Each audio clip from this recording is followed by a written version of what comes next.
حسن اے امام حسن اے امام حسن اے امام حسن اے امام حسن اے امام. اعوذ باللہ من الشیطان الرجیم. بسم اللہ الرحمن الرحیم.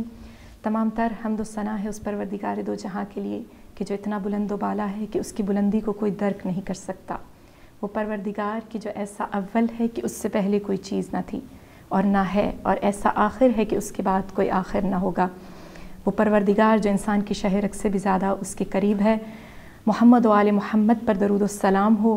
وہ ہستیاں کہ جو وجہ تخلیق کائنات ہیں، انسان کی ہدایت کا ساماں ہیں. عزیزان من، محبان اہل بیت، عزاداران امام حسین علیہ السلام، ہدایت ٹی وی اسلام آباد اسٹوڈیو کی جانب سے میں ہوں آپ کی میزبان رضا بطول، آپ کی خدمت میں سلام عرض کرتی ہوں. السلام علیکم ورحمۃ اللہ وبرکاتہ. آج کے اس پرمسرت موقع کے دن 15 رمضان المبارک امام حسن مجتبیٰ کی ولادت باسعادت کا دن ہے. آج کے اس پر نور دن کے صدقے میں خداوند متعال سے دعا کرتے ہیں کہ ہدایت ٹی وی اسلام آباد اسٹوڈیو کی جانب سے یہ جو ایک چھوٹی سی کاوش کی گئی ہے امام زماں اور خداوند متعال اس کو اپنی بارگاہ رحمت میں قبول و منظور فرمائے. تمام دیکھنے والے ناظرین کو اور یہاں پر موجود مہمانان خصوصی کو بالخصوص اپنے وقت کے امام زماں علیہ السلام کی خدمت میں تبریک و تہنیت پیش کرتے ہیں. اور یہاں پر موجود با علم اور با معرفت شخصیت کہ جن کی علم سے آج ہم مستفید ہوں گے، ان سے آپ کا تعارف کروانا چاہوں گی. السلام علیکم خواہر، کیسی ہیں آپ؟ علیکم السلام ورحمۃ اللہ. الحمدللہ. دعائیں خداوند متعال آپ کی توفیقات خیر میں اضافہ کرے. عزیزان من، یہ ہیں خواہر رباب نجفی صاحبہ کہ جو بہت ہی با علم اور با معرفت شخصیت ہیں. آج ہم کوشش کریں گے کہ اس پروگرام میں ان سے گفتگو کریں، امام حسن مجتبیٰ کی سیرت کے بارے میں جانیں اور با علم اور با معرفت جملوں سے آشنا ہو سکیں کہ وہ ہستی کہ جس کی ولادت باسعادت کا آج دن ہے، وہ ہستی کس قدر پرمسرت انداز میں اس دنیا میں آئی ہیں. جی تو خواہر محترم سے آج سب سے پہلا کوسچن کرنا چاہوں گی. سوال کرنے سے پہلے ایک چھوٹا سا شعر آپ کی خدمت میں عرض کرنا چاہوں گی کہ جھٹے گی کذب کی گردے کہن آہستہ آہستہ، جھٹے گی کذب کی گردے کہن آہستہ آہستہ، مٹے گی فکر انسان کی تھکن آہستہ آہستہ. ابھی تاریخ کو بچپن کی سرحد سے گزرنے دو، ابھی تاریخ کو بچپن کی سرحد سے گزرنے دو، کھلیں گے اس پر اوصاف حسن آہستہ آہستہ. اسی کے ساتھ میں خواہر محترم سے سب سے پہلا سوال کرنا چاہوں گی کہ وہ امام حسن مجتبیٰ کی ولادت باسعادت کے موقع پر خواہر ہمیں بتائیے گا کہ وہ ہستی کہ جس کا نزول آج کی شب ہوا ہے یا آج کے دن ہوا ہے، وہ ہستی کس قدر عظمتوں کی مالک ہے، اور وہ نور جب سیدہ کے آنگن میں آیا تو وہ کیا سما تھا، وہ کیا احساس تھا، وہ کیسی الفت و محبت تھی کہ جو سیدہ کے چہرے سے آیا تھی، علی مرتضیٰ کے چہرے سے آیا تھی. بسم اللہ الرحمن الرحیم وبہ نستعین. آپ کے حسن آغاز پر میں آپ کا شکریہ ادا کرتی ہوں. ماشاءاللہ سے خداوند متعال آپ کی توفیقات میں اضافہ کرے. اور آج کے دن کی مناسبت سے آپ کو اور تمام دیکھنے والوں کو بالخصوص امام زمانہ عجل اللہ تعالی فرجہ الشریف کے محضر میں تبریک و تہنیت عرض کرتی ہوں. اور انشاءاللہ ہم اس حدیث سے مبارکہ کا مصداق قرار پا سکیں کہ جس کے بارے میں ہمیں ملتا ہے کہ مومن ہے وہ جو ہماری خوشیوں میں خوش اور ہمارے غموں میں غمگین ہوتا ہے. اور بابرکت مہینہ جس کو آپ کہہ لیں کہ ماہ رمضان افضل ترین مہینہ، اور اس کی اوج پر 15 ماہ رمضان کو افضل ترین شہر میں بافضیلت ترین گھرانے میں امام علی علیہ السلام اور جناب زہرا سلام اللہ علیہا کے آنگن میں ایک پھول کھلتا ہے جو پورے مدینہ کو منور کر دیتا ہے. اور پیغمبر گرامی محمد مصطفیٰ صلی اللہ علیہ وآلہ وسلم کی فوق العادہ خوشی ہمیں نظر آتی ہے کہ کس طرح سے آپ دیکھیے کہ اِنَّا أَعْطَيْنَاكَ الْكَوْثَرَ کا مصداق نظر آ رہا ہے. پیغمبر گرامی خوشی اور مسرت کے ساتھ امام حسن مجتبیٰ کو اپنی آغوش میں لیتے ہیں اور دائیں کان میں اذان دیتے ہیں، بائیں کان میں اقامت دیتے ہیں. آپ خود اپنے دست مبارک سے امام حسن مجتبیٰ کے لیے عقیقہ کرتے ہیں اور دعائے عقیقہ کو پڑھتے ہیں، لحمہ بلحمہ وعظمہ بعظمہ. آپ دیکھیے ہر کام کا آغاز ہم دست مبارک سے کرنا چاہتے ہیں، اور یہاں پہ امام حسن مجتبیٰ کو وحی الہی کا دست مبارک اور ان کی اذان و اقامت نصیب ہوتی ہے. آپ ان کی آغوش میں پروان چڑھتے ہیں. 7 سال کا ڈیوریشن ہے جو امام حسن مجتبیٰ کا پیغمبر گرامی محمد مصطفیٰ کے ساتھ انتہائی ڈائریکٹ رہا ہے کہ آپ پیغمبر گرامی کے ساتھ اٹھتے بیٹھتے ہیں، ان کی آغوش میں پروان چڑھتے ہیں اور دوش مبارک پر سوار ہوتے ہیں۔ پیغمبر گرامی کے دوش پہ سوار ہوتے ہیں، بہت سے اصحاب ہیں جو دیکھتے ہیں اور اس منظر کے ناظر ہیں، شاہد ہیں، گواہ ہیں۔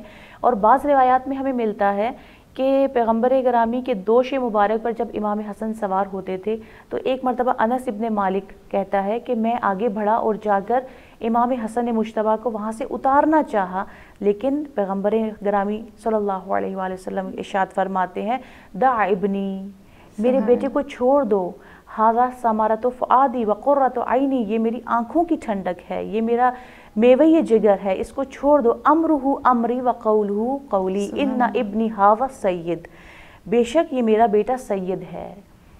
امام حسن مجتبیٰ کو وہ امتیاز جو ہمیں منفرد انداز میں نظر آتا ہے پیغمبر گرامی سے جو حاصل ہوا کہ آپ کو بچپن میں ہی سید کے نام سے پیغمبر گرامی جو وما ینطق عن الہوی ان ہوا الا وحی یوحی ہے، ان سے وہ ملتا ہے ٹائٹل کہ ان ھذا ابن سید، کہ میرا بیٹا یہ سید ہے، اس کا قول میرا قول ہے، اس کا حکم فرمان میرا فرمان ہے، جس نے اس کو راضی کیا اس نے مجھے راضی کیا، اور جس نے مجھے راضی کیا اس نے اللہ کو راضی کیا، اور جس نے اس کو ناراض کیا اس نے مجھ کو ناراض کیا، اور جس نے مجھ کو ناراض کیا اس نے اللہ کو ناراض کیا۔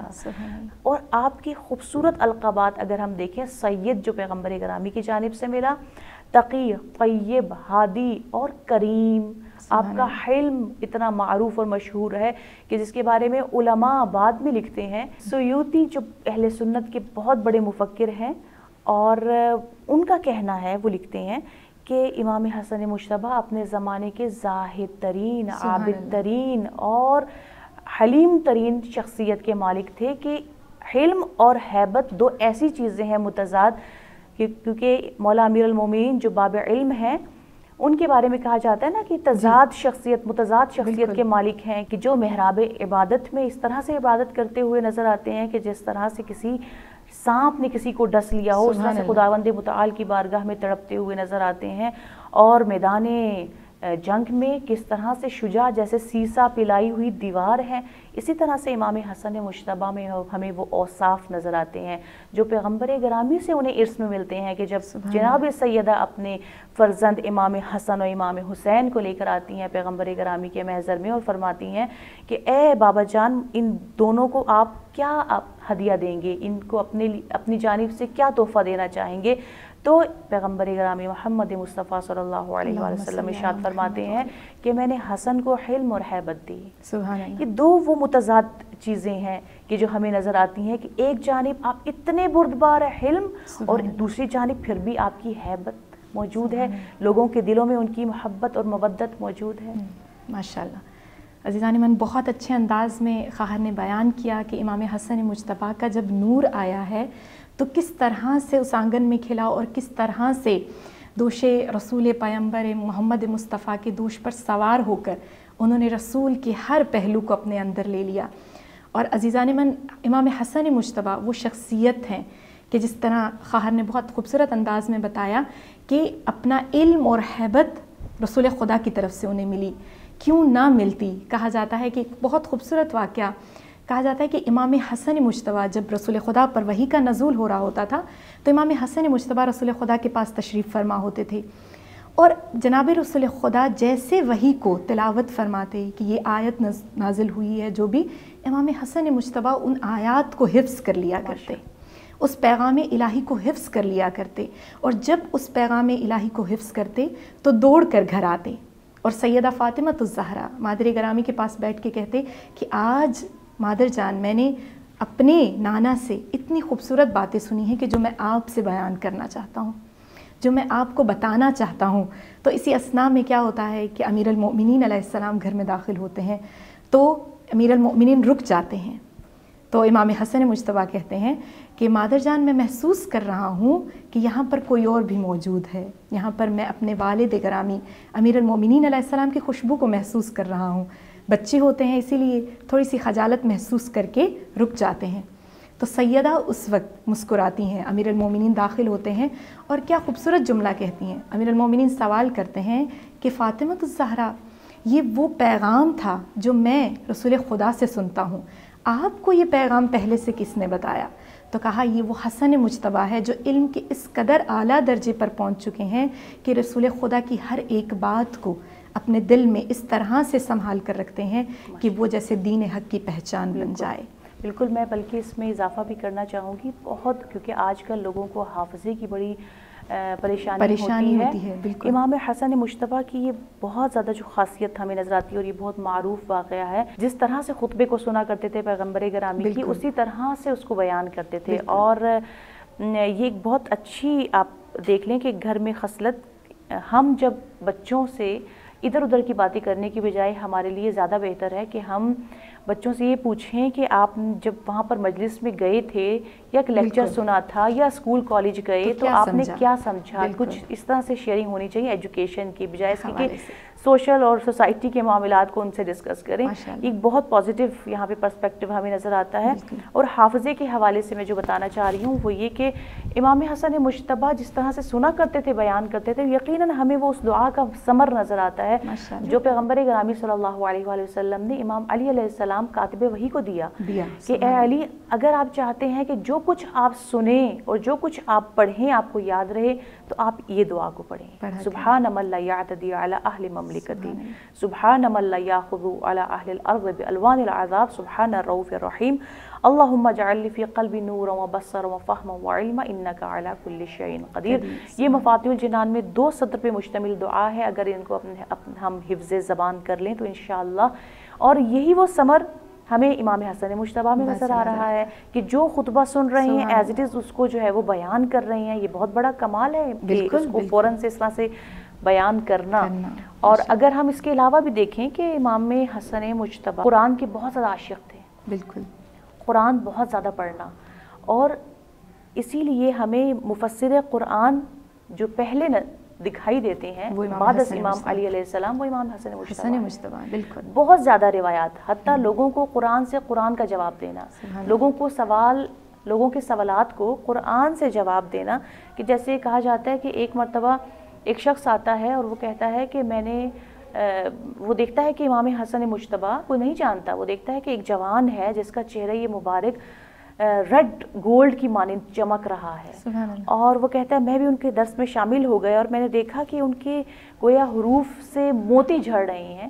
اور میں نے کہا کہ چلے میں اپنی سوالات پوچھنا شروع کرتا ہوں. اور اس نے جب کہا کہ آپ مجھے یہ بتائیے کہ شاہد اور مشہود کا قرآن میں کیا مطلب ہے. ماشاءاللہ، میں پھنسا ہوا اس مسئلے میں. اکثر لوگوں سے پوچھتا ہوں، کوئی بتاتا ہے کہ اس کا مطلب یہ ہے، کوئی کہتا ہے اس کا مطلب یہ ہے، مجھے سمجھ میں نہیں آتی. تو وہ امام سے سوال کرتا ہے تو امام ارشاد فرماتے ہیں شاہد کا مطلب قرآن میں خداوند متعال فرماتا ہے پیغمبر گرامی کے بارے میں اِنَّا أَرْسَلْنَاكَ شَاهِدًا، تو پیغمبر گرامی شاہد ہیں. سبحان اللہ. اور یوم قیامت مشہود ہے، کیونکہ قرآن کیا کہتا ہے، جس دن سب لوگ جمع ہو جائیں گے ذالک یوم مشہود.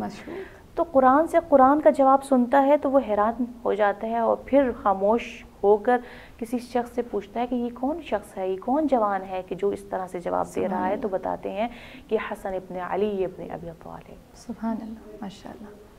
عزیزان من، آپ نے بہت خوبصورت انداز میں امام حسن مجتبیٰ کی علم کی ایک عظیم پہلو کو سنا کہ کس طرح سے، میں کہتی ہوں کہ پوری کی پوری ذات امام حسن مجتبیٰ کی محمد مصطفیٰ کا عکس تھی. کہ جو پہلو جناب رسول خدا نے اپنے اندر لیا خداوند متعال کی جانب سے، وہ پہلو، وہ صفات انہوں نے امام حسن مجتبیٰ میں منتقل کی. خداوند متعال سے دعا کرنی چاہیے کہ بار الہ جس طرح سے وہ ہستیاں ہمارے لیے ایک مشعل راہ بن کر آئی ہیں، ہمیں چاہیے کہ ہم ان کے ہر پہلو پر غور و فکر کریں، کچھ حاصل کرنے کی کوشش کریں. آج کے اس پروگرام کا مقصد بھی یہی ہے. ایک بہت خوبصورت شعر آپ کی سماعتوں کی نظر کرنا چاہوں گی. زندگی مانے نہ مانے یہ حقیقت ہے حسن، زندگی مانے نہ مانے یہ حقیقت ہے حسن، مجھ کو سانسوں کی نہیں تیری ضرورت ہے حسن، مجھ کو سانسوں کی نہیں تیری ضرورت ہے حسن، موت بھی آنکھوں کو میری بند کر سکتی نہیں، موت بھی آنکھوں کو میری بند کر سکتی نہیں، تیری صورت دیکھنے کی اتنی حسرت ہے حسن. اسی کے ساتھ خواہر محترم کی طرف ایک اور سوال کو پیش کرنا چاہوں گی. خواہر، تاریخ میں ملتا ہے کہ جتنے بھی انبیاء گزرے، جتنے بھی اہل بیت علیہ السلام گزرے، سب کی شجاعت بہت مشہور ہے. خصوصاً امام علی کرم اللہ وجہہ کی بہت ہی زیادہ مشہور ہے شجاعت. میں آپ سے سوال یہ کرنا چاہتی ہوں کہ کیوں تمام شجاعتوں پر جس شجاعت کو فوقیت حاصل ہے وہ امام حسن مجتبیٰ کی ذات ہیں، کہ جس کے بارے میں بہت خوبصورت ایک واقعہ ملتا ہے. اس واقعے کے بعد میں خواہر کی طرف اس کو سوال کو پلٹاؤں گی کہ واقعہ یہ ہے کہ ایک دن کیا ہوتا ہے کہ جناب عباس علیہ السلام اور امام حسن مجتبیٰ اور امام حسین علیہ السلام مروان بن حکم کے دربار میں حاضر ہوتے ہیں، اور کیا دیکھتے ہیں کہ مروان بن حکم امیر المؤمنین علیہ السلام کے بارے میں کچھ نعوذ باللہ غلط بات کر رہا ہے. اس وقت جناب عباس علیہ السلام جلال میں آتے ہیں اور کہتے ہیں کہ یا امام حسن مجتبیٰ، مجھے اجازت دیجئے کہ میں اپنے بابا کے بارے میں جو توہین آمیز الفاظ ہیں اس کا جواب دے سکوں. تو اس وقت امام حسن مجتبیٰ کہتے ہیں کہ نہیں، رک جائیے جناب عباس. تو جناب عباس کہتے ہیں کہ امیر المؤمنین کی گستاخی کو میں برداشت نہیں کر سکتا. جیسے ہی جناب عباس بڑھتے ہیں تو گریبان کو تھام کے مروان بن حکم کو گھسیٹنا چاہتے ہیں اور مسجد سے باہر لا رہے ہیں. تو اس وقت مروان بن حکم کہتے ہیں کہ یبن زہرا، مجھے معاف کر دیجیے. امام حسن مجتبیٰ کی طرف اپنے چہرے کو کر کر مروان بن حکم کہتا ہے کہ یبن زہرا، مجھے معاف کر دیجیے. تو اس وقت امام حسن علیہ السلام امام حسین کو کہتے ہیں کہ عباس کو روک لیجیے. میں حسن مجتبیٰ ایک وسیلے کو کبھی رد نہیں کرتا، اور وہ ایک وسیلہ ہے یبن زہرا. جب میری والدہ گرامی کا کوئی مجھے وسیلہ قرار دیتا ہے، کوئی اس کی شفاعت سے میری مدد مانگتا ہے، تو میں اس وسیلے کو رد نہیں کرتا. اس وقت جناب عباس بہت خوبصورت جملہ کہتے ہیں کہ میں عباس سے جری بے شک بہادر ہوں، لیکن مجھے جس سے یہ جرت، جس سے یہ شجاعت ملی ہے، وہ میرے استاد امام حسن مجتبیٰ علیہ السلام ہے. تو عزیزان من، آج اسی موضوع پر امام حسن مجتبیٰ کی شجاعت کے بارے میں جاننے کے لیے خواہر سے سوال کرتے ہیں کہ کوئی ایسا ایک خوبصورت واقعہ جو امام حسن مجتبیٰ کی شجاعت کو بیان کر سکیں، ہمارے ناظرین اس سے مستفید ہو سکیں، آپ سے جاننا چاہیں گے. دیکھیے، شجاعت اور ہیبت، اور ہم شجاعت کس کو سمجھتے ہیں؟ تلوار اٹھانا، وہ بھی ہمیں امام حسن مجتبیٰ کی زندگی میں نظر آتی ہے. بے شک. جنگ جمل آپ دیکھ لیجئے، جنگ صفین دیکھ لیجئے، اس میں امام حسن مجتبیٰ کا کردار ہمیں نظر آتا ہے. جنگ جمل میں جب مخالفین نے آغاز کیا اور امام علی علیہ السلام نے کہا کہ ٹھیک ہے، ہم نے ان کا جواب دینا ہے، تو اس کے لیے امام حسن مجتبیٰ کو بھیجا. سبحان اللہ. آپ کی زبان میں اتنی فصاحت اور بلاغت تھی، اور آپ نے ایسی تقاریر کے ذریعے سے، اپنے بیان کے ذریعے سے، کہتے ہیں 12,000 افراد کو جمع کر لیا. ماشاءاللہ. اور پھر جنگ صفین میں بھی ہمیں ملتا ہے کہ کس طرح سے آپ پیش تھے. جس طرح سے کربلا میں حضرت عباس علمدار ماسٹر مائنڈ تھے، اس طرح سے جنگ صفین میں، جنگ جمل میں امام حسن مجتبیٰ ماسٹر مائنڈ تھے، قلب لشکر میں موجود ہوتے تھے. کہ ایک مرتبہ ملتا ہے کہ جنگ صفین میں جب آپ جاتے ہیں اور ہر طرف سے دشمن جب آپ کو گھیر لیتا ہے، تو امام علی علیہ السلام فوراً سے ایک قاصد بھیجتے ہیں کہ جاؤ حسن کو لے کر آؤ، میں خوفزدہ ہوں کہ کہیں حسن مارے نہ جائیں. اس طرح سے بے تیغ لڑتے تھے آپ، سیسا پلائی ہوئی دیوار کی مانند دشمنان علی ابن ابی طالب اور دشمنان دین کے سامنے ڈٹ جاتے تھے کہ کوئی ان کا مقابلہ نہیں کر سکتا تھا. اور جب وہ لے کر آتے ہیں امام حسن مجتبیٰ کو، تو اپنے بابا سے عرض کرتے ہیں کہ آپ نے مجھے کیوں بلا لیا؟ میں فوراً سے ابھی اگر کچھ دیر اگر آپ مجھے چھوڑ دیتے تو میں ان کا، آپ کے دشمنوں کا قلعہ قمع کر دیتا. لیکن امام فرماتے ہیں مجھے خوف ہے حسن آپ مارے جائیں اور رسول اللہ کی نسل منقطع ہو جائے. یہ آخری جملہ کتنا اہم ہے کہ امام حسن اور امام حسین کو نہ جاننے والے آج پہچان سکتے ہیں کہ آپ کا ہونا نسل رسول اللہ کو زندہ اور پائیدہ رکھتا ہے. بے شک، بے شک. سبحان اللہ. اسی کے ساتھ خواہر محترم، جیسے آپ نے شجاعت کو بیان کیا کہ امام حسن مجتبیٰ کی شجاعت ہر غزوے میں، ہر جنگ میں بہت مشہور تھی، مثل امیر المؤمنین علیہ السلام. جس طرح سے امیر المؤمنین علیہ السلام کی شجاعت بہت مشہور ہے، اور بہت سارے القابات جس طرح سے امیر المؤمنین کو ملے، اسی طرح امام حسن مجتبیٰ کو جو ایک لقب ملتا ہے کہ جس کے بارے میں بے شک میں تو اتنا خاص نہیں، ناظرین بھی شاید نہ جانتے ہوں، کریمہ اہل بیت کا لقب ہے. اور کہا جاتا ہے کہ امام حسن مجتبیٰ کے لیے یہ لقب اس قدر وہ رکھتا ہے کہ ان کی ذات سے منسوب ہے، کہا جاتا ہے کہ امام حسن مجتبیٰ کا دسترخوان اگر کوئی لگائے تو اس کی رزق کی تنگی دور ہو جاتی ہے.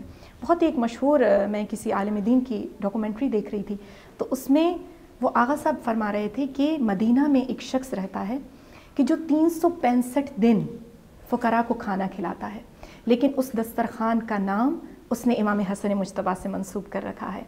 اور روز عاشور، شب عاشور، وہ اس قدر نظر و نیاز کرتا ہے کہ اس کو وسیلہ قرار دیتا ہے امام حسن مجتبیٰ سے. بالکل.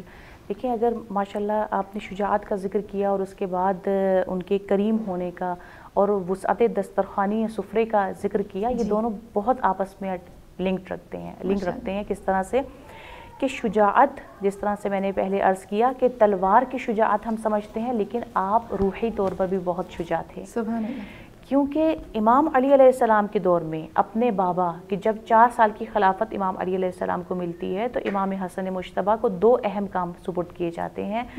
ایک ہے مسند قضاوت، یہ روحی شجاعت روحی کا بالکل کو بیان بڑا منصب ہے کہ جس کو یہ شجاعت روحی کا بیان گر ہے. بالکل اس کا. اور دوسری چیز بیت المال، ماشاءاللہ، مہمانوں کو، مستمندان کو، مسکینوں کو، فقراء اور غریب اور شہداء کی فیملیز کو کس طرح سے سرو کرنا ہے، وہ تمام چیزیں امام حسن مجتبیٰ کے پاس ہیں. تو آپ حلیم بھی ہیں اور آپ شجاع بھی ہیں. کتنی خوبصورت صفات ہیں. اور یقیناً ہماری امام حسن علیہ السلام سے محبت اور عقیدت ایک منفرد محبت اور عقیدت ہوتی ہے کہ کرم کس قدر مشہور ہے، سخاوت کس قدر مشہور ہے. کلی طور پر امام علی علیہ السلام کے زمانے میں نے آپ کو عرض کیا کہ 2 اہم ذمہ داریاں آپ کے پاس موجود ہیں. اور خود جب امام حسن مجتبیٰ کا دور امامت آتا ہے، 10 سال کا دور امامت ہے، اور آپ نے ان میں 3 اہم کاموں کو انجام دیا. ماشاءاللہ. جو چیزیں آپ نے ٹارگیٹ کی، کیونکہ آپ تھوڑا سا یہ چاہتی ہیں نا کہ بھئی ایک اعتراض جو کیا جاتا ہے صلح کے بارے میں، انشاءاللہ اس کو ہم بعد میں ذکر کرتے ہیں، لیکن اگر جب امام حسن مجتبیٰ کے بارے میں حالانکہ روایت موجود ہے اور متفق علیہ ہے کہ حسن و حسین امام ہے، اما قعدہ او قامہ، کہ خواہ وہ کھڑے ہوں یا بیٹھے ہوں، خواہ وہ قیادت کر رہے ہوں، خواہ وہ قیادت نہ کر رہے ہوں، وہ امام ہے. لہٰذا دورہ امامت میں آپ نے پھر بھی اپنے امور کو انجام دیا، اپنی ذمہ داریوں کو نبھایا. اور وہ ذمہ داریوں میں کن چیزوں کو ٹارگیٹ کیا؟ ایک تو ظاہری طور پر قیادت نہیں ملی، اس کو ہم ذکر کرتے ہیں بعد میں، لیکن پھر بھی آپ نے کیا کام کیے؟ سب سے پہلے آپ نے شاگردوں کی تربیت کی. ہمیں کربلا میں جو بارز ترین اصحاب نظر آتے ہیں، شہداء نظر آتے ہیں، وہ حبیب ابن مظاہر، ماشاءاللہ، زید ابن ارقم، بہت سے اصحاب ایسے ہیں کہ جو امام حسن مجتبیٰ کی تربیت میں آتے تھے، ان کی کلاس میں شرکت کرتے تھے. ازبغ ابن نباتہ ہیں جو امام علی کے بھی شاگرد رہے اور امام حسن مجتبیٰ کے بھی شاگرد رہے. تو آپ نے ان تمام شاگردوں کو جمع کیا. اس لیے ایک عالم دین کہتے ہیں بہت خوبصورت کہ ہم حسینی دست پروردہ امام حسن علیہ السلام ہیں، یعنی ہم اگر آج حسینی ہیں تو وہ امام حسن مجتبیٰ کی بدولت. بالکل. تو سب سے پہلے آپ نے تربیت کی شاگردوں کی. دوسری اہم چیز جو آپ نے انجام دی وہ کیا ہے؟ وہ جو بدعتیں ہیں، تحریفات ہیں، آج بھی ہمارے معاشرے میں کتنے انحرافات پھیلے ہوئے ہیں، ان بدعتوں کا آپ نے مقابلہ کیا.